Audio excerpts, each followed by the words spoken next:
25వ తేదీ రాష్ట్ర బడ్జెట్ ప్రవేశపెట్టిన తర్వాత బీఆర్ఎస్ పార్టీ ఎమ్మెల్యేలు ఎమ్మెల్సీల బృందం 25వ తేదీ మధ్యాహ్నం బయలుదేరి 25, 26వ తేదీలు 2 రోజులు మేడిగడ్డ కన్నేపల్లి ప్రాజెక్టు సందర్శన చేయాలని చెప్పి నిర్ణయం తీసుకున్నాం. ముఖ్యంగా గోదావరిలో నీటి ప్రవాహం ఉంది.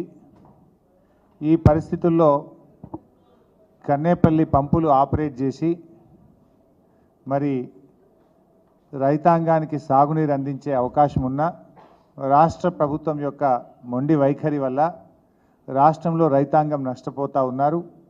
దీన్ని ఎక్స్పోజ్ చేయాలని, ప్రభుత్వం మీద ఒత్తిడి పెంచాలని తక్షణమే మోటార్లు ఆన్ చేసి కొండపోచమ్మ సాగర్, మల్లన్న సాగర్, రంగనాయక్ సాగర్, అనంతగిరి, మిడ్మానేర్ రిజర్వాయర్లకు, ఎస్ఆర్ఎస్పి రిజర్వాయర్లకు, అదేవిధంగా ఎల్ఎండి రిజర్వాయర్కు నీళ్లు మళ్లించే విధంగా ప్రభుత్వం చర్యలు తీసుకోవాలని ప్రభుత్వం మీద ఒత్తిడి పెంచడం కోసం ఈ పర్యటన ఖరారు చేయడం జరిగింది. బడ్జెట్ శాసనసభలో ప్రవేశపెట్టడం పూర్తయిన తర్వాత శాసనసభ్యులు, శాసన మండలి సభ్యులు అందరూ కూడా మరి మేడిగడ్డకు బయలుదేరి వెళ్తారు. 25, 26 2 రోజుల పాటు ఈ పర్యటన కొనసాగుతుంది.